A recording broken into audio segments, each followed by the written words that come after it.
Apa kabar jemaat Tuhan yang dikasihi Tuhan? Saya percaya semua luar biasa dalam keadaan baik-baik. Amin. Boleh kita kasih tepuk tangan dulu buat Tuhan Yesus. Haleluya. Ini kita bersuka cita karena kita sama-sama memuji Tuhan, berkumpul baik itu lewat online, saudara yang di rumah, dimanapun saudara berada. Saya percaya kita sama-sama sehati untuk memuji Tuhan. Amin. Yang setuju boleh lambaikan tangan saudara. Kasih tepuk tangan sekali lagi bagi Tuhan. Mari siapkan hati saudara memuji menyembah Tuhan, biar nama Tuhan ditinggikan. Haleluya. Mari bertepuk tangan bersama-sama, tinggikan Tuhan. Haleluya.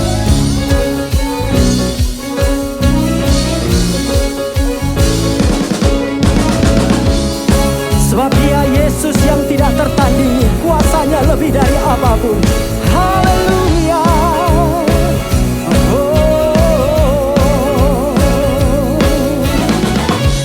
Mari sama-sama katakan, ada siapa kau bandingkan perbuatannya yang heran? Tak ada kerajaannya yang terbesar, tak akan tergoyahkan. Yesus, semua mendengar namamu, sorak kemenangan. Sungguh tak tertandingi, tak ada yang setara denganmu.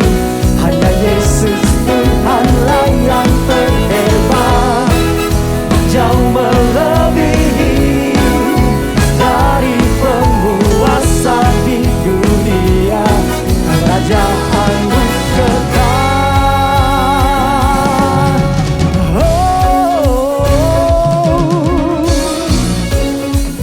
Sekali lagi katakan pujian ini.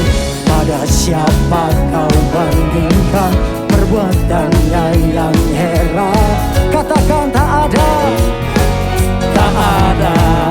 kerajaannya yang terbesar.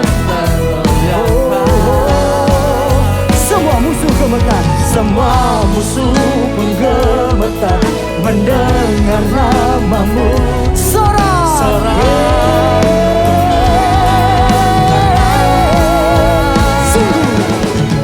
Sungguh tak tertandingi, tak ada yang setara denganmu.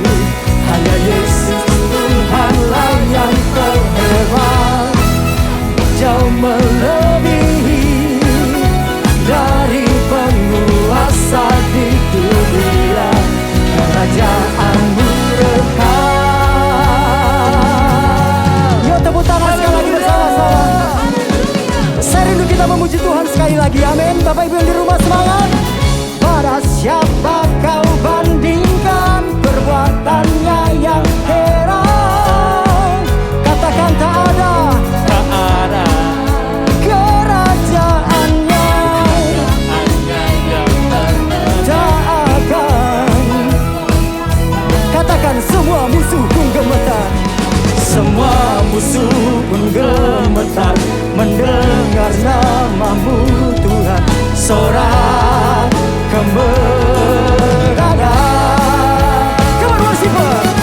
Sungguh tak tertandingi, tak ada yang setara denganmu. Hanya Yesus Tuhanlah yang terhebat, jauh melebihi dari penguasa di dunia. Kerajaanmu kekal. Tuhan itu Allah yang besar, saudara. Amen. Tidak ada yang dapat menyamainya. Segala kuasa tunduk dalam namanya. Segala nama tunduk dalam namanya. Nama penyakit, nama masalah, Amen. tunduk dalam nama Yesus. Yang percaya katakan amin. Katakan amin. Biarlah setiap kami meninggikan Tuhan Yesus, karena kami sadar Dia satu-satunya penguasa alam semesta. Haleluya.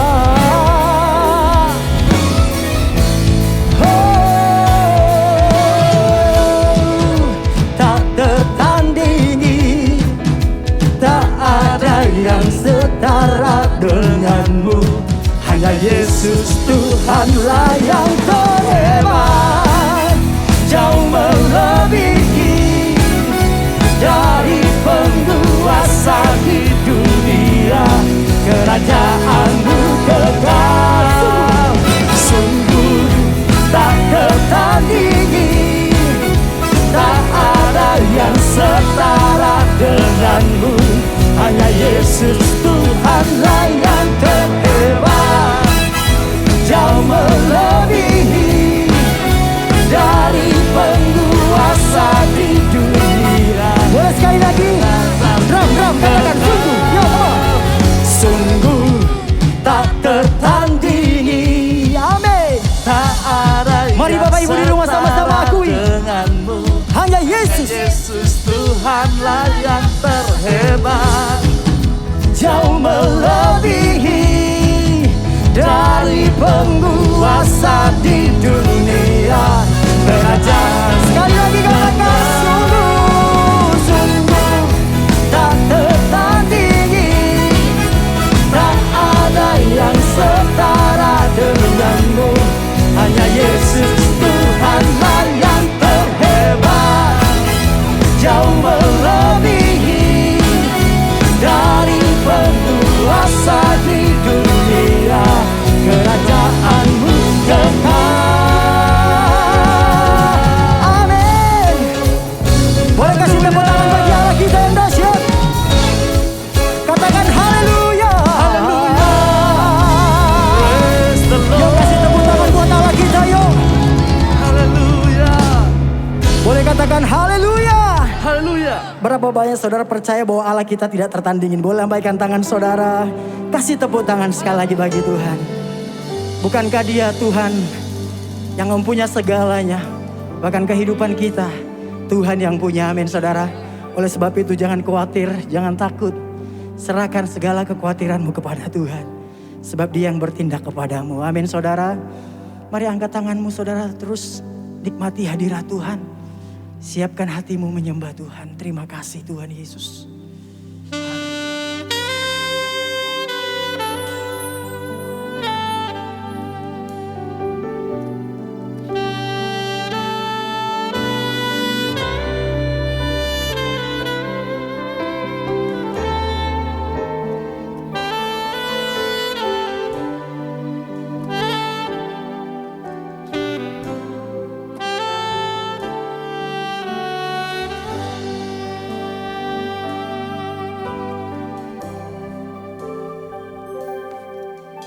Bila hati terasa berat, tak seorang pun mengerti bebanku.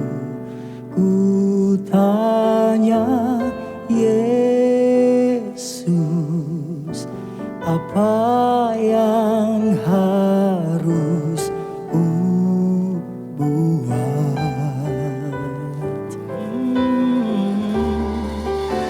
Berfirman, mari datanglah. Dia selalu pedulikan aku. Ku datang Yesus, Dia pikul segala bebanku. Sujud di altarnya, ku bawa hidupku, ku terima anugerahnya. Dia ampuniku dan bebaskanku. Dia ubah hidupku, barui hatiku. Sesuatu terjadi saat datang di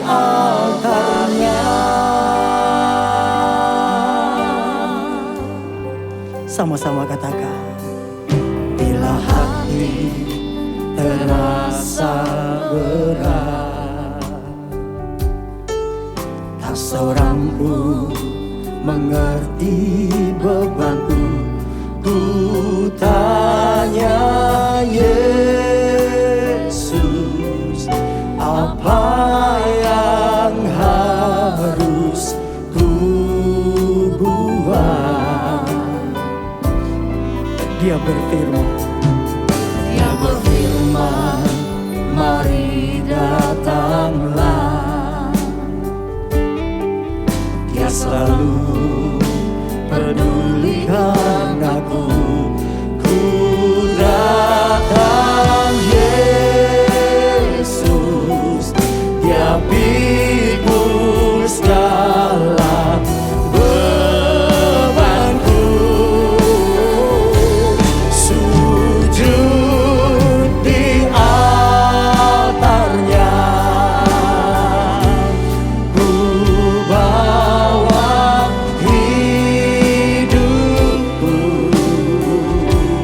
Ku terima anugerahnya, Dia ampuniku dan bebaskanku. Dia ubah hidupku,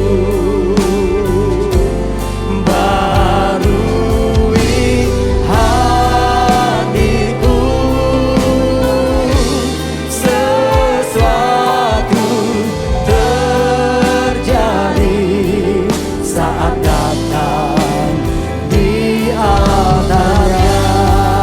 Lebih lagi katakan, sujud di altarnya.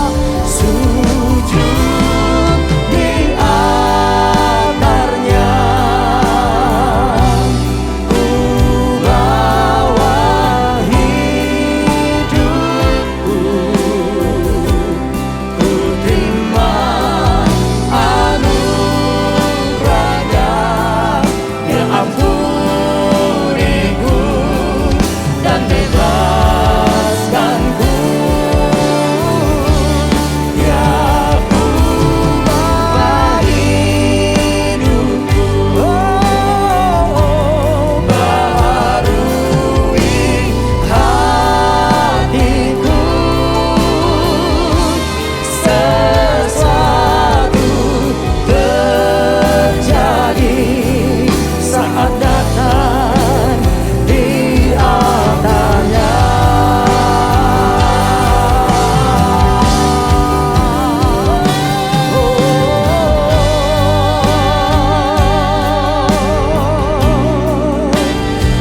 Kami gerejamu datang sujud merendahkan hati di hadapan-Mu Tuhan. Sebab kami perlu Engkau ya Bapa. Sebab kami butuh Engkau Tuhan Yesus, yang memulihkan hidup kami dan mengubahkan hidup setiap kami ya Tuhan.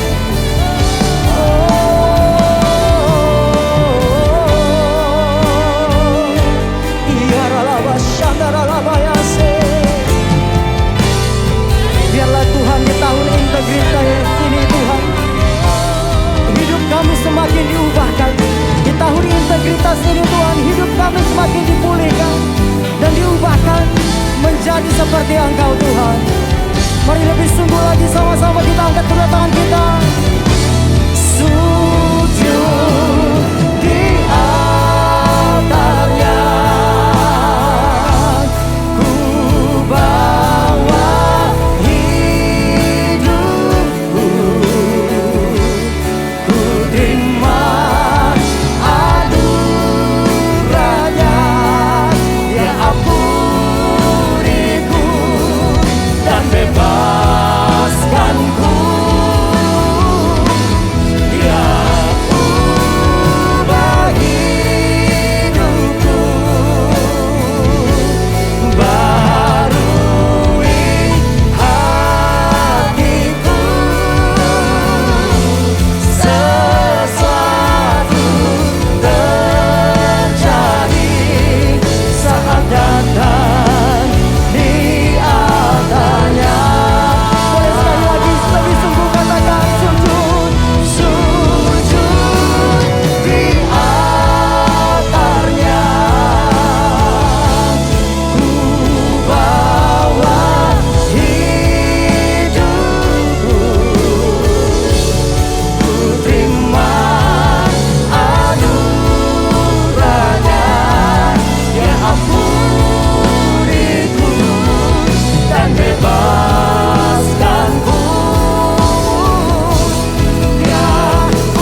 satu-satunya yang ku percaya.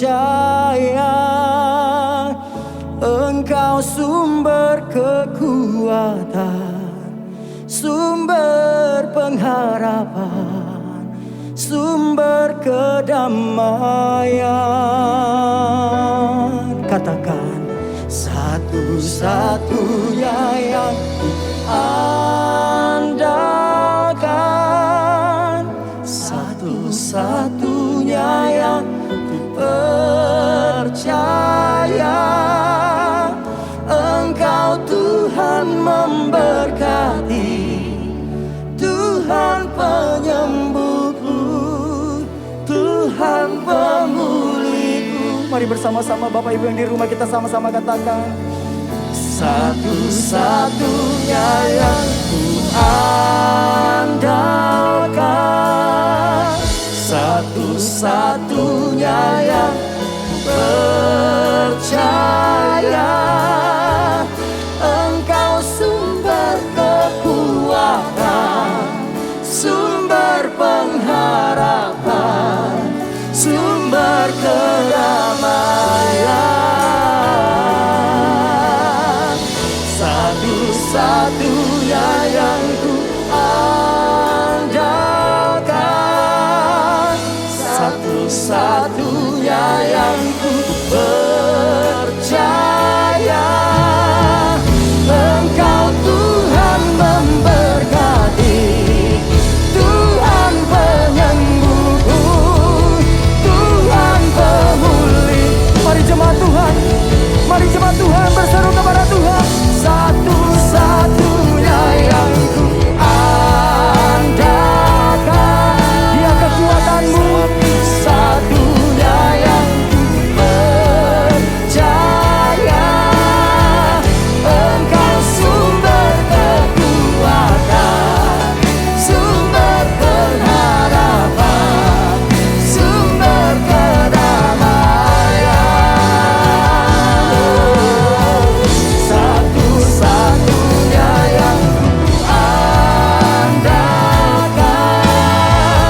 satu-satunya yang ku percaya. Engkau Tuhan memberkati, Tuhan penyembuhku, Tuhan pemulihku. Katakan, Engkau Tuhan memberkati kami. Engkau Tuhan memberkati, Tuhan penyembuhku, Tuhan pemulih.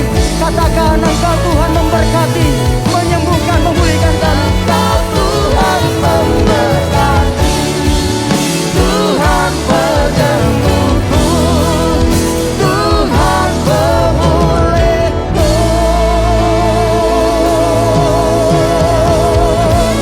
Mari berikan kemuliaan bagi Tuhan. Mari berikan sorak-sorai bagi Tuhan. Sorakan haleluya. Yang diberkati disembuhkan, katakan amin. Yang dipulihkan, katakan amin. Haleluya.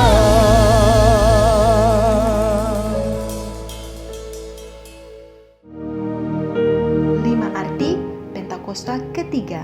1.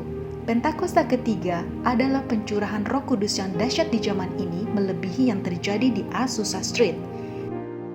2. Pentakosta ketiga akan mengakibatkan penuaian jiwa yang terbesar dan yang terakhir sebelum Tuhan Yesus datang kembali. 3. Pentakosta ketiga akan membangkitkan generasi Yeremia, yaitu anak-anak muda yang dipenuhi Roh Kudus, cinta mati-matian kepada Tuhan Yesus, tidak kompromi terhadap dosa dan akan bergerak untuk memenangkan jiwa. 4. Pentakosta ketiga lahir di Indonesia dan bergerak ke bangsa-bangsa. Gerakan ini dari timur ke barat dan akan kembali ke Yerusalem. 5. Pentakosta ketiga akan memberikan kuasa untuk menyelesaikan amanat agung dan setelah itu Tuhan Yesus datang kembali.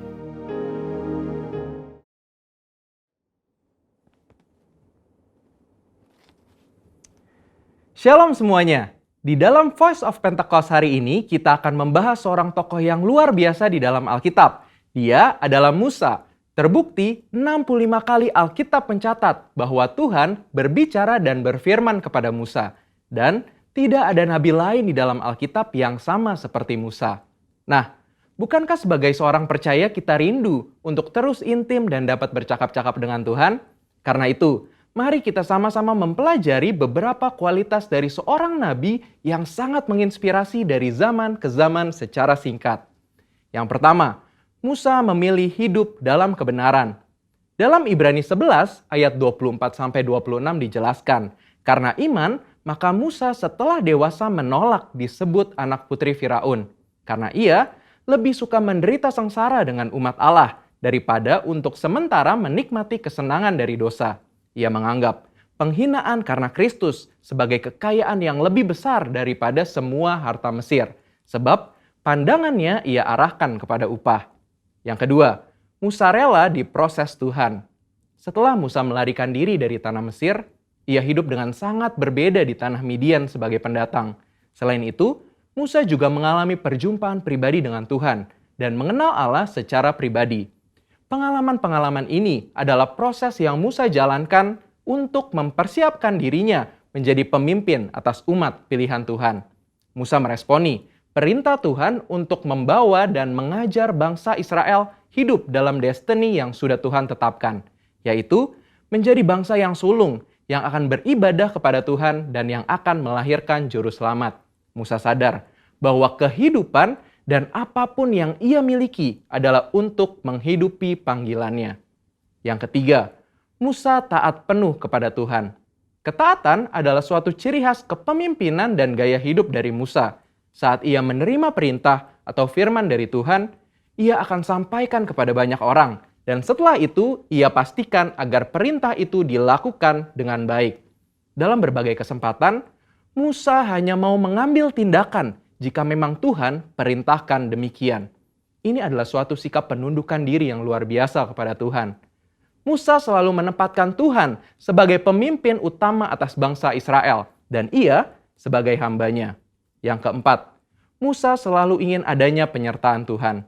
Ketika bangsa Israel melakukan penyembahan kepada patung lembu emas, Tuhan memutuskan bahwa ia tidak akan berjalan bersama bangsa Israel ke tanah perjanjian, tetapi malaikat yang akan menuntun mereka.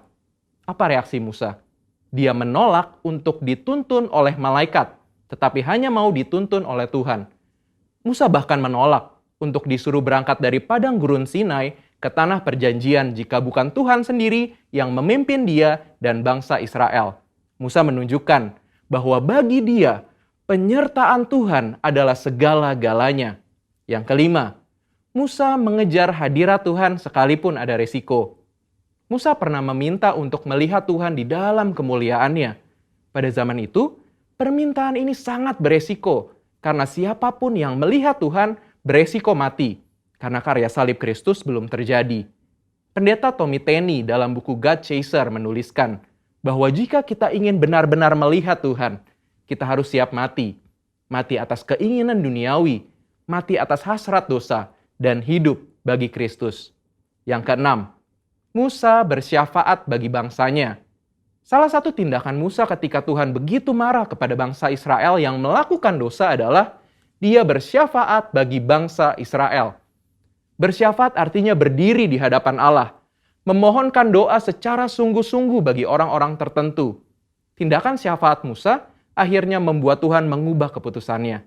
Kita sebagai umat percaya perlu bersyafaat bagi bangsa kita. Yang ketujuh, Musa memiliki hati yang lembut. Bilangan 12 ayat 3 menuliskan bahwa Musa memiliki hati yang sangat lembut. Sekalipun waktu itu Miriam dan Harun mengatai Musa, tetapi dia memilih diam. Sehingga tidaklah mengherankan jika Tuhan begitu membelanya. Dan pembelaan yang sama Tuhan pasti berikan kepada setiap kita yang mau memiliki hati yang lembut. Yang kedelapan, Musa mengimpartasi apa yang dia terima dari Tuhan. Musa meneruskan apa yang ia terima dari Tuhan kepada orang-orang yang ada di bawahnya. Musa mengajari Yosua semua hal yang telah ia terima dari Tuhan, termasuk mengimpartasikan kepenuhan roh untuk mempersiapkan Yosua menjadi penerusnya. Jadi, kita sudah mendengar kualitas Musa yang patut kita contoh. Kita percaya, Saat kita melakukan apa yang Musa lakukan, maka kita pun akan menerima berkat yang sama. Biarlah di tahun integritas ini kita senantiasa selalu berusaha menjadi pribadi yang lebih baik. Saudara, untuk penjelasan lebih lengkapnya dari tim teologi kami, jangan lupa buka link yang ada di atas atau scan QR Code yang tersedia. Salam integritas, Tuhan Yesus memberkati.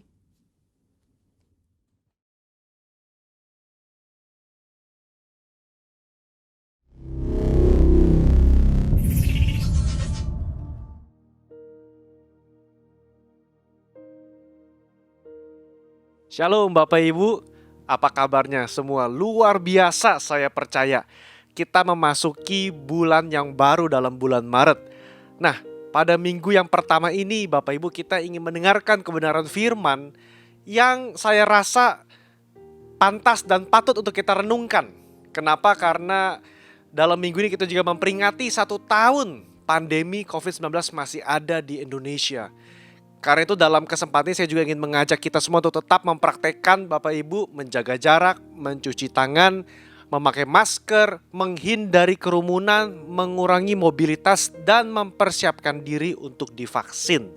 Nah Bapak Ibu, saya hari ini gak akan bicara mengenai COVID-19, tapi saya hari ini berbicara mengenai Ebenezer. Ya. Apa yang dapat kita pelajari dari Tugu Ebenezer? Nah, saudara, sebelum kita masuk kepada topik kita Ebenezer, seringkali yang menjadi pertanyaan jemaat ketika ada pandemi atau ada wabah atau ada musibah adalah di mana Tuhan? Atau apakah Tuhan masih menolong? Atau seringkali pertanyaan adalah meragukan, mengapa Tuhan membiarkan ini terjadi? Nah saudara, pertanyaan itu umum ya, karena kita masih manusia, kita mungkin gak mengerti segala sesuatu yang dari perspektif Tuhan karena kita melihat dari perspektif manusia. Dan seringkali kita membuat ini menjadi bertanya-tanya dan iman kita seringkali goyah Bapak Ibu. Ya. Kalau dikatakan apakah Tuhan setia kepada janji-janjinya? Saudara, kalau kita melihat begitu banyak ayat Alkitab, saudara, kita bisa pastikan bahwa Allah sekali-kali tidak pernah lalai dalam menepati janji. Allah selalu menepati janjinya. Nanti saudara bisa lihat ayat-ayatnya dalam tayangan berikut ini. Ironisnya manusia yang seringkali tidak setia. Ironisnya manusia yang seringkali tidak bisa menjaga kehidupannya dan berubah setia. Ini yang saya kutip dalam 2 Timotius pasal 2 ayat yang ke-13. Jika kita tidak setia, Dia tetap setia, karena Dia tidak dapat menyangkal dirinya. Saudara, Paulus berkata kepada Timotius, Allah selalu setia. Kita gak usah meragukan kesetiaan Bapa. Yang perlu diragukan adalah bagaimana kita dalam keselamatan ini. Bagaimana kita menjaga iman kita. Apakah kita tetap setia kepada Tuhan apa tidak? Inilah yang terjadi dalam bangsa Israel ketika mereka melawan bangsa Filistin. Saudara, kita akan melihat ya, bagaimana mereka berubah setia, terpukul kalah oleh orang Filistin, dan mereka juga menyalahkan Tuhan. Mereka mengharapkan Tuhan menepati janjinya untuk menang dalam peperangan, tetapi ternyata tidak demikian. Ya. Nah disitulah letak cerita Tugu Ebenezer ada, dan kita mau melihat Bapak Ibu dari keseluruhan konteks apa yang dapat kita pelajari ya dari Tugu Ebenezer ini. Nah yang pertama mari kita buka dalam 1 Samuel pasal yang keempat ayat 3 sampai yang ke-10. Ada 3 hal yang dapat kita pelajari dari peperangan Israel dengan bangsa Filistin, khususnya dengan Tugu Ebenezer. Poin yang pertama ada dalam 1 Samuel pasal 4 ayat 3 sampai 10, yang adalah pertolongan Tuhan tidak dapat dimanipulasi oleh manusia. Saudara, 1 Samuel pasal 4 adalah permulaan kekalahan bangsa Israel dari bangsa Filistin. Kita menemukan ternyata bangsa Israel sudah jatuh dalam penyembahan berhala. Ya, dan saudara, perhatikan pada ayat yang ke-1 dan ayat yang kedua. Ketika mereka berperang melawan bangsa Filistin, ayat 2 mengatakan pertempuran menghebat, terpukullah kalah orang Israel dari orang Filistin yang menewaskan kira-kira 4.000 orang di medan pertempuran itu. Nah biasanya Bapak Ibu, kalau ada sesuatu yang tidak enak terjadi, ada satu musibah, bencana, kekalahan dalam kasus bangsa Israel atau sakit penyakit, Hal yang kita tanyakan adalah mengapa Tuhan izinkan ini terjadi. Dan itu persis apa yang ditanyakan oleh bangsa Israel, tua-tua bangsa Israel. Pada ayat yang ketiga, perhatikan, kepada para tua-tua Israel mereka berkata begini, mengapa Tuhan membuat kita terpukul kalah oleh orang Filistin pada hari ini? Saya merenungkan pertanyaan ini. Dan ini sungguh sebuah pertanyaan yang tidak tepat atau kurang tepat. Kenapa? Karena mereka langsung asumsi kekalahan itu terjadi karena Tuhan. Mereka asumsi Tuhan yang membuat mereka kalah. Padahal kalau kita lihat konteks dalam 1 Samuel, bangsa itu sedang hidup dalam penyembahan berhala. Ya. Bahkan pada pasal 4, Nabi Eli masih hidup dengan anak-anaknya yang sama sekali tidak menghormati korban-korban bakaran kepada Allah. Liturgi ibadah tidak dihormati oleh anak-anak daripada Nabi Eli. Masyarakat Israel mereka menyembah patung-patung, khususnya dewa Baal dan dewa Asitoret. Ya, nanti pada pasal 7 saudara bisa melihat. Jadi tidak tepat untuk mengatakan kenapa Tuhan izinkan ini terjadi. Bukannya mereka introspeksi diri, kenapa? Apakah ada sesuatu dari diri kita yang salah? Apakah ada sesuatu dari bangsa Israel yang membuat kita kalah? Karena Allah tidak pernah, saudara, melanggar janjinya. Tuhan sudah bilang, kalau kamu terus beribadah setia kepadaku, maka aku akan menolong dan menjadikan kamu bangsa yang besar. Nah, di sini, pada poin ini, mari kita merenungkan. Memasuki bulan Maret, apakah kita sering menyalahkan Tuhan atas segala sesuatu yang terjadi dalam kehidupan kita? Atau kita menggunakan momen-momen itu, sekalipun gak enak, sebagai momen pembelajaran? Apakah ada sesuatu yang perlu saya koreksi dalam kehidupan saya? Apakah ada sesuatu yang Tuhan ingin bicara atau Tuhan ingin proses lewat masalah-masalah ini? Saudara, orang Israel mereka ingat ketika bangsa di bawah Yosua mereka mau mengelilingi tembok Yeriko. Mereka ingat ada tabut Allah. Ya, mereka ingat kalau bawa tabut Allah itu peperangannya menang. Sehingga apa yang menjadi nasihat daripada tua-tua Israel pada ayat yang ke-3b? Marilah kita mengambil dari Silo tabut perjanjian Tuhan, supaya ia datang ke tengah-tengah kita dan melepaskan kita dari tangan musuh-musuh kita. Saudara, yang menjadi solusi adalah mari kita bawa tabut perjanjian Tuhan. Mereka berasumsi tabut perjanjian yang melambangkan kehadiran Tuhan, kalau tabut itu ada di tengah-tengah peperangan, maka peperangan itu pasti dimenangkan. Singkat cerita saudara, apa yang terjadi? Singkat cerita, ya, perhatikan pada ayat yang ke-10 dan ayat yang ke-11 dari pasal 4. Ketika mereka berperang melawan orang Filistin, maka Israel terpukul kalah lagi. Bahkan sekarang kekalahannya jauh lebih besar. Ada berapa yang meninggal? 30.000 orang pasukan berjalan kaki. Sebelum tabut perjanjian 4.000. Setelah tabut perjanjian malah 30.000 orang meninggal. Dan lagi ayat yang ke-11, tabut Allah dirampas oleh orang Filistin. Anak-anak Nabi Eli meninggal. Hofni dan Pinehas tewas. Poin pertama yang saya ingin bahas adalah pertolongan Allah tidak dapat dimanipulasi. Apa maksud saya dengan kata manipulasi?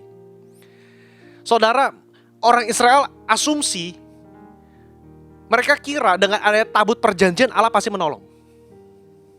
Tabut memang melambangkan kehadiran Allah, tetapi Allah tidak dapat dimanipulasi begitu saja oleh manusia. Hari ini kita berpikir kalau ada pernak-pernik mungkin yang berbau kekristenan, kalau ada salib, kalau ada pajangan, atau ada saya nggak tahu, benda-benda yang religi yang kita anggap bisa menghadirkan pertolongan. Kita asumsi bahwa pertolongan itu datang karena benda-benda itu.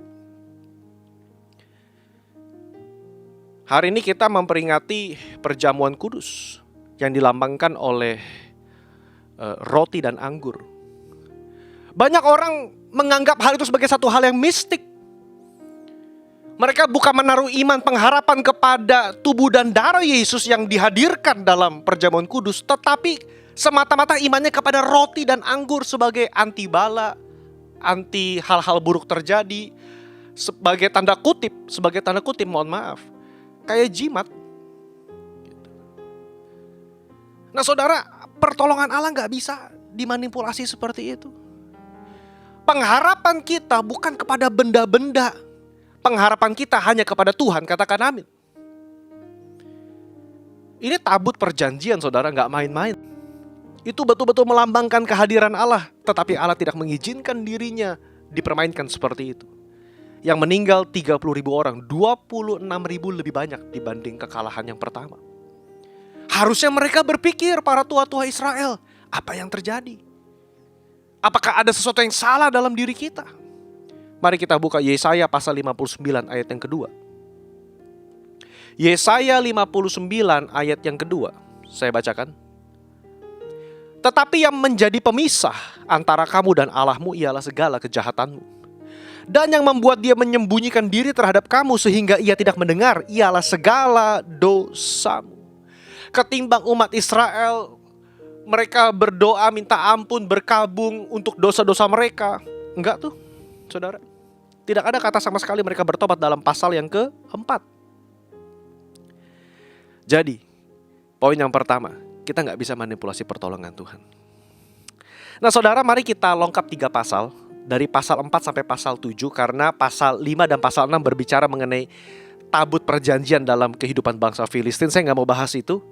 Nah saudara, pada pasal yang ke-7, perhatikan pada ayat yang pertama, pada ayat yang kedua, dikatakan tabut perjanjian Allah akhirnya lepas dari bangsa Filistin, ditaruh di daerah Kiryat Yearim untuk waktu yang cukup lama, kira-kira 20 tahun lamanya. Dan seluruh kaum Israel mengeluh kepada Tuhan. Kenapa mengeluh? Karena mereka masih diserang oleh bangsa Filistin. Dan mereka tidak mengalami pembebasan dan damai sejahtera. 20 tahun lamanya, kira-kira dari pasal 4 sampai pasal yang ke-7. Ya, itu menjadi penanda waktu kita. Waktu yang lama, bukan? Nah, dalam pasal 7 ternyata bangsa Filistin nyerang lagi bangsa Israel. Nah, di sini Nabi Samuel sudah menjadi nabi atas bangsa Israel. Dan perhatikan, saudara, apa yang dikatakan oleh Nabi Samuel menjadi poin nomor 2 kita yang dapat kita pelajari. Yaitu apa? Allah merespon pertobatan umatnya dengan pertolongan. Kalau poin yang pertama tadi saya bahas, Allah nggak bisa dimanipulasi. Tapi poin yang kedua, ketika umatnya menunjukkan pertobatan yang serius, Allah merespon dengan pertolongan. Mari kita lihat ayatnya. Ayat yang ketiga, 1 Samuel pasal 7 ayat yang ketiga, saya bacakan. Lalu berkatalah Samuel kepada seluruh kaum Israel demikian. Jika kamu berbalik kepada Tuhan dengan segenap hati, maka jauhkanlah para Allah asing dan para Asitoret dari tengah-tengahmu. Dan tujukan hatimu kepada Tuhan dan beribadahlah hanya kepadanya. Maka ia akan melepaskan kamu dari tangan orang Filistin. Saudara, ternyata selama 20 tahun kita berpikir mereka berkabung, berduka, mereka benar-benar minta ampun sampai tabutnya masuk ke tanah Filistin. Enggak. Bahkan dalam pasal 7 Samuel masih meminta mereka untuk berbalik dari jalan-jalan yang salah. Jangan sembah dewa asing, jangan sembah Baal dan Asitoret. Beribadahlah hanya kepada Tuhan dan Tuhan akan melepaskan kamu. Perhatikan, pertobatan selalu melahirkan pertolongan Tuhan. Pertobatan dari jalan-jalan yang salah selalu menghadirkan kelepasan daripada Tuhan. Bagaimana respon umat Israel, saudara? Ayat 4, mereka menjauhkan dari para Baal dan para Asitoret dan beribadah hanya kepada Tuhan. Pertobatan adalah sebuah langkah penting dalam kehidupan orang percaya. Saudara, kita gak bertobat satu kali saja ketika kita pertama kali lahir baru terima Yesus. Enggak, kita bertobat setiap hari. Pertobatan menjadi gaya hidup orang percaya. Salah satu pilar Pentakosta adalah pilar pengudusan. Dalam sanctification atau pengudusan, salah satu yang dirubah adalah apa? Kebiasaan kita yang kedagingan ini, yang dari natur hidup yang lama itu harus dikikis, dibuang. Saudara, dan kita semakin hari kita menjadi serupa dan segambar dengan Kristus. Atau saya sebut, kita mengenakan natur hidup yang baru. Itu arti pertobatan. Ada hal-hal yang perlu kita bertobat. Ada hal-hal yang perlu kita tinggalkan. Ada kebiasaan yang gak sesuai dengan gaya hidup yang baru. Ada hal-hal yang gak sesuai, tidak serupa dan segambar dengan Kristus. Itu perlu kita lepaskan, perlu kita bertobat, saudara. Ternyata pertobatan Israel itu gak hanya kata-kata. Perhatikan ayat yang ke-6. ketika mereka berkumpul di Mispa, mereka menimba air dan mencurahkannya di hadapan Tuhan. Mereka berpuasa pada hari itu dan berkata, kami telah berdosa kepada Tuhan. Ada satu kata yang menarik. Mereka menimba air dan mencurahkan di hadapan Tuhan. Nah saudara, apa maksudnya menimba air dan mencurahkan? Mungkin sebagian dari saudara bertanya, kenapa ya mereka kok menimba air dan mencurahkan di hadapan Tuhan? Saudara, saya punya dua jawaban. Yang pertama, memang air di dalam bangsa Israel adalah satu komoditas yang berharga. Air itu sesuatu yang penting, apalagi saudara hidup di padang gurun. Menimba air dan mencurahkan di hadapan Tuhan, itu artinya begini. Mereka bertobat dengan sungguh-sungguh. Sebagai buktinya apa? Sesuatu yang berharga dipersembahkan kepada Tuhan. Hari ini mungkin di Indonesia air di tempat saudara mungkin bukan sesuatu yang berharga. Tapi mungkin waktu saudara berharga di hadapan Tuhan. Hidupmu berharga di hadapan Tuhan. Kalau betul-betul kita bertobat, saudara, betul-betul kita minta ampun dan berbalik kepada Tuhan, maka betul-betul hidup kita, waktu kita berikan kepada Tuhan. Jawaban kedua, kenapa air? Karena ternyata air melambangkan ya sebagai simbolik seseorang yang mencurahkan hati di hadapan Tuhan. Dari mana kita tahu? Mari kita buka dalam kitab Ratapan pasal 2 ayat yang ke-19. Saya buka saudara. Di dalam kitab Ratapan pasal 2 ayat yang ke-19. Saya bacakan. Bangunlah, mengeranglah pada malam hari, pada permulaan giliran jaga malam. Curahkanlah isi hatimu bagaikan air di hadapan Tuhan. Nah itu ada kata-katanya. Curahkanlah isi hatimu bagaikan air di hadapan Tuhan. Jadi kita bisa memaknai dalam 1 Samuel pasal yang ke-7 ketika bangsa Israel menimba air dan mencurahkan, itu seolah-olah mereka mencurahkan seluruh hati mereka. Orang yang datang kepada Tuhan dengan hati yang remuk tidak akan Tuhan pandang hina. Saudara, memasuki bulan Maret, adakah hal-hal yang perlu kita bertobat hari ini? Adakah hal-hal yang dimana kita perlu curahkan kepada Tuhan? Buka-bukaan deh istilahnya, nggak pakai topeng, nggak munafik di hadapan Tuhan. Karena Tuhan juga tahu kok, kita nggak ngomong Tuhan tahu. Karena dia Allah yang maha tahu, omniscience. Tapi Tuhan rindu kita datang rendah hati, kita bilang Tuhan ini saya. Segala keremukan dan keberdosaan saya minta ampun, saya bertobat Tuhan. Dan di situ saudara, letak mujizat Tuhan terjadi. Mari kita baca lebih lanjut. Saudara, pada ayat ke-7, ketika orang Filistin mendengar bahwa orang Israel berkumpul, mereka pikir, nah ini kesempatan. Mumpung mereka kumpul dalam satu tempat, kita basmi mereka. Ya kan? Ketika didengar orang Israel bahwa mereka datang, ayat 7 mencatat, maka ketakutanlah mereka terhadap orang Filistin. Ya kan? Lalu mereka berkata sama Samuel, Samuel, jangan berhenti berseru bagi kami kepada Tuhan supaya ia menyelamatkan kita dari tangan orang Filistin. Apa yang mereka lakukan saudara? Mereka sedang di tengah-tengah ibadah. Mereka sedang di tengah-tengah lagi berpuasa, berkabung, menumpahkan korban air. Lalu bangsa Filistin nyerang. Saya suka, saudara, dengan kata-kata ayat yang ke-10. Samuel langsung mempersembahkan korban bakaran, ya kan? Sedang ayat 10, sedang Samuel mempersembahkan korban bakaran, majulah orang Filistin berperang melawan Israel. Tetapi pada hari itu Tuhan mengguntur dengan bunyi yang hebat dan mengacaukan mereka sehingga mereka terpukul kalah oleh orang Israel. Saudara, saya senang ketika Samuel mempersembahkan korban bakaran. Ada pertobatan yang sejati daripada umat Israel. Ada korban yang mereka curahkan di hadapan Tuhan. Di tengah-tengah korban seperti itu, Allah menolong dan memukul kalah bangsa Filistin. Apa rema yang dapat kita pelajari saudara? Hari ini kita mungkin gak mempersembahkan korban bakaran seperti mereka, yaitu apa? Seekor anak domba yang menyusu, enggak. Tapi korban bakaran kita hari ini adalah ucapan syukur. Membangun mesbah di tengah keluarga kita. Kalau hari ini mungkin karena pandemi kita mengalami banyak masalah. Hari ini kita banyak tantangan dan cobaan. Saudara, mari kita tanya. Kita bangun mesbah keluarga enggak? Apakah ada dalam sikap hidup kita yang kita bertobat dan kita membangun mesbah, memberikan korban ucapan syukur kepada Tuhan? ketika kita membangun korban, kita mempersembahkan korban ucapan syukur, memuji, menyembah Tuhan, berpuasa, kita bertobat minta ampun. Di tengah-tengah itu, ketika ada musuh datang, Allah menjawab doa dan menolong bangsa Israel. Saya percaya, saudara, ada konsep yang dapat kita pelajari ketika kita memuji menyembah Tuhan dengan segala ketulusan hati dan pertobatan. Di tengah pujian penyembahan, memberikan korban kepada Tuhan, di situ Allah menolong.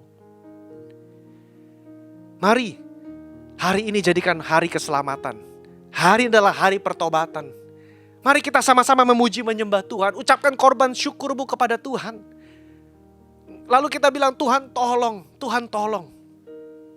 Saya yakin Tuhan menolong umatnya, Dia adalah Bapa yang baik, saudara. Yang ketiga, saudara, jadi poin yang pertama, Allah gak bisa dimanipulasi. Yang kedua, Allah merespon pertobatan umatnya dengan pertolongan. Yang ketiga, di sini kita menemukan kata Ebenezer. Saudara, ketika bangsa Israel diselamatkan, Samuel, saudara, menyuruh bangsa Israel untuk mengejar bangsa Filistin yang terpukul kalah. Ayat yang ke-12. Kemudian Samuel mengambil sebuah batu dan mendirikannya antara Mispa dan Yesana. Ia menamainya Ebenezer. Katanya, sampai di sini Tuhan menolong kita. Poin yang ketiga, Ebenezer berbicara mengingat kebaikan Tuhan. Kalau yang pertama, Ebenezer berbicara bahwa Allah gak bisa dimanipulasi. Yang kedua, Ebenezer berbicara pertobatan. Yang ketiga, Ebenezer berbicara Allah mengingat kebaikan Tuhan. Kita mengingat kebaikan Tuhan. Hari ini mungkin kita susah melihat kebaikan Tuhan. Hari ini mungkin saudara seperti berada di padang gurun. Sepertinya seolah-olah Allah gak berbicara. Seolah-olah Allah itu diam 1000 bahasa. Nah, di waktu-waktu seperti itu, saudara, penting untuk kita mengingat kebaikan Tuhan. Saya yakin setiap kita pernah merasakan kebaikan Tuhan. Katakan amin. Mungkin Tuhan tolong kita 5 tahun lalu. Mungkin Tuhan pernah menjawab doa kita 2 tahun lalu. Saudara disembuhkan tahun lalu. Saudara mengalami kelepasan mungkin 3 tahun yang lalu. Saya gak tahu. Tapi kita berkata seperti Samuel berkata Ebenezer. Kalau sampai waktu itu Tuhan menolong kita, maka sampai hari ini pun juga Allah setia dan Dia pasti menolong kita. Masalahnya kita jarang mengingat kebaikan Tuhan. Padahal kalau Allah pernah menolong kita, Dia akan menolong kita hari dan Dia pasti menolong kita. Amin, Bapak Ibu. Itu kekuatan Ebenezer. Bapak Ibu, kenapa sih orang Israel suka bangun tugu? Ketika bangsa Israel itu menyeberangi sungai Yordan, dibangun tugu batu. Ya kan? Saudara, Abraham membangun tugu batu. Ishak membangun tugu batu, saudara. Kenapa bangun tugu? Sebagai pengingat bahwa di tempat itu ada kejadian yang luar biasa di mana Tuhan memanifestasikan hadiratnya, dan itu untuk diberitakan kepada keturunan-keturunan mereka. Agar anak-anak mereka tahu di tempat inilah Allah berbuat demikian dan demikian. Saudara, Ebenezer berbicara ketika orang tua ngomong sama anaknya, nak, Allah adalah Allah yang baik. Dia menolong kita di sini, di sini, di sini. Kalau Allah menolong kita waktu itu, Allah sanggup menolong kita hari ini. Kalau Allah menolong kita mungkin 4 tahun yang lalu, sekarang sekalipun kita seolah-olah kayaknya Tuhan diam, tapi kita yakin bahwa Allah berusaha, dia melakukan segala sesuatu. Saudara, Roma 8:28, Allah turut bekerja dalam segala sesuatu, termasuk yang baik, termasuk yang tidak baik, untuk mendatangkan kebaikan bagi mereka yang mengasihi Dia. Itu Ebenezer. Jadi Bapak Ibu memasuki bulan Maret, yuk kita lihat. Ada gak hal-hal yang perlu kita bertobat? Kita perlu berpaling dari jalan-jalan kita yang salah. 1 Yohanes 1 ayat 9 berkata, jikalau kita mengaku dosa kita, Ia adalah Allah yang setia dan adil. Ia pasti mengampuni kita. Tapi kita diminta mengaku dosa kita. Saudara, kita gak bisa hanya menggunakan alat-alat untuk memanipulasi Tuhan. Kita gak bisa menggunakan, oh kan saya sudah pengerja, saya sudah pelayanan, KTP saya Kristen loh. Itu hanya simbol-simbol. Yang Tuhan minta adalah hubungan yang intim dengan Dia, bukan simbol-simbolnya. Percuma kita melakukan liturgi-liturgi, tetapi hati kita jauh dari Tuhan. Itu yang Tuhan katakan, bangsa ini menyembah aku dengan mulutnya, tapi hatinya jauh daripadaku. Mereka mungkin bersorak-sorai dengan tabut perjanjian, tapi hatinya serong. Mereka menyembah Baal dan Asitoret. Hari ini saudara, mungkin di rumah kita gak punya patung Baal, gak ada patung Asitoret. Tetapi ilah itu mengambil bentuk apa? Mamon misalnya. Kekuasaan, popularitas. Apapun yang mengambil prioritas pertama dalam hati kita selain Tuhan, itu adalah potensi ilah-ilah asing yang perlu kita bereskan dan singkirkan di hadapan Tuhan. Dan yang terakhir saudara, mari kita mengingat segala kebaikan dan mujizat yang Yesus lakukan. Dia adalah Allah yang setia. Dia sanggup menolong Bapak, Ibu, dan saya selama kita berharap penuh kepadanya. Mari kita berdoa. Bapa dalam surga, terima kasih untuk firman-Mu.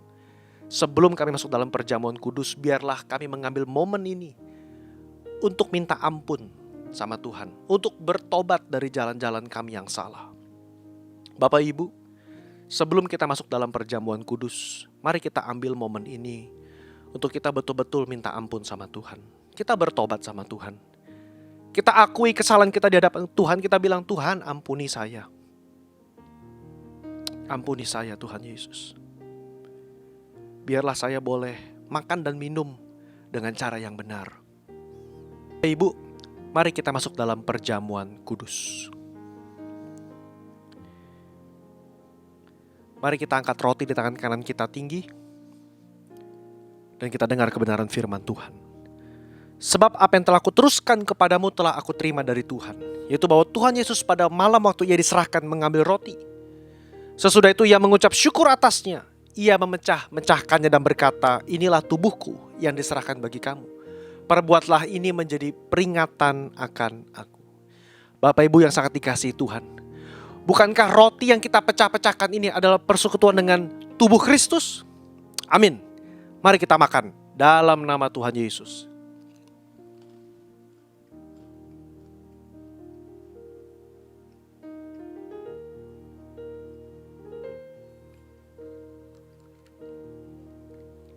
Mari kita angkat cawan tinggi-tinggi dan dengar kebenaran firman. Demikian juga Yesus mengambil cawan sesudah makan lalu berkata, cawan ini adalah perjanjian baru yang dimeteraikan oleh darahku. Perbuatlah ini setiap kali kamu meminumnya menjadi peringatan akan aku. Bapak Ibu yang sangat dikasihi Tuhan. Bukankah cawan pengucapan syukur yang atasnya kita ucapkan syukur adalah persekutuan dengan darah Kristus? Amin. Mari kita minum dalam nama Tuhan Yesus.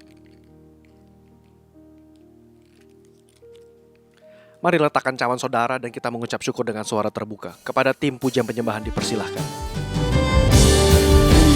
Terima kasih Yesusku, terima kasih Yesusku. Puji syukur hanya bagi Tuhanku. Terima kasih Yesusku, terima kasih Yesusku. Puji syukur hanya bagi Tuhanku. Terima kasih Yesusku, terima kasih Yesusku. Puji syukur hanya bagi Tuhanku. Terima kasih Yesusku, terima kasih Yesusku. Puji syukur hanya bagi Tuhan.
Puji Tuhan, berapa yang saudara diberkati oleh firman Tuhan, boleh lambaikan tangan saudara. Puji Tuhan. Terima kasih. Haleluya. Baik, tiba saatnya kita akan memberi persembahan saudara. Mari siapkan persembahan saudara. Sebelum memberi, kita berdoa bersama-sama dan sekalian kita doa syafaat. Kami bersyukur Tuhan buat kebenaran firman-Mu. Terima kasih kalau Tuhan hari ini masih terus mengajari, mendidik kami. Dan terima kasih buat firman-Mu yang disampaikan oleh hamba-Mu. Dan biarlah firman itu menjadi kekuatan remah pelita bagi kaki kami Tuhan. Terang bagi jalan-jalan kami. Tuhan Yesus, sebentar kami memberi. Berkati setiap anak-anak-Mu, jemaat-Mu. Berkati keluarga mereka, usaha mereka, apa yang mereka kerjakan. Tuhan buat berhasil. Dan setiap anak-Mu memberi. Biarlah kami memberi dengan ucapan syukur.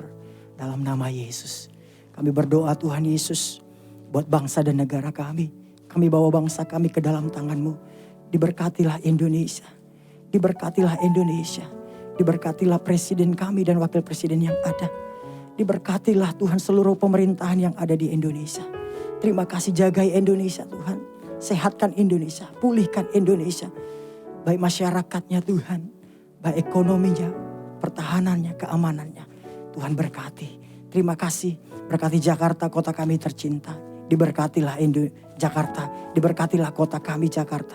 Di dalam nama Yesus, berkati gubernur yang ada, berkati wakilnya Tuhan. Bahkan semua apapun yang mereka kerjakan, biarlah Tuhan berikan roh hikmat, roh takut akan Tuhan. Sehingga mereka mampu melakukan tugas mereka dengan baik ya Tuhan. Terima kasih, kami mengucap syukur kepadamu ya Tuhan.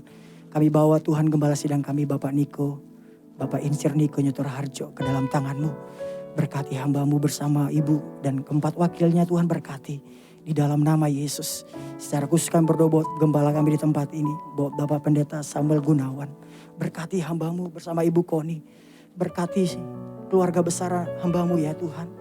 Anak-anak, mantu, cucu. Tuhan berkati di dalam nama Yesus. Diberkati mereka Tuhan. Tutup bungkus mereka dengan kuasa darah-Mu. Terima kasih, kami berdoa buat jemaat-Mu. Seluruh jemaat-Mu. GBI Puri Indah Mall Tuhan, kami serahkan dalam tangan-Mu. Seluruh jemaat Tuhan di GBI Puri diberkati Tuhan, dijagai, dilindungi oleh Tuhan. Disehatkan, disembuhkan, dipulihkan di dalam nama Yesus. Terima kasih Bapa yang baik. Kami mengucap syukur buat hari ini. Berkati setiap anak-anak-Mu yang sudah melayani Tuhan. Berkati para imam musik, multimedia, semua yang sudah terlibat dalam pelayanan ini. Berkati di dalam nama Yesus. Terima kasih Bapa. Kami mengucap syukur buat hadirat-Mu, buat kebaikan-Mu. Kami percaya kami sudah diberkati Tuhan. Kami sudah disembuhkan Tuhan, kami dipulihkan Tuhan. Di dalam nama Yesus kami mengucap syukur. Haleluya. Amin. Mari Bapak Ibu Saudara sekalian, kita akan menyelesaikan ibadah yang penuh dengan berkat dan hadirat Tuhan ini dengan berkatnya Tuhan.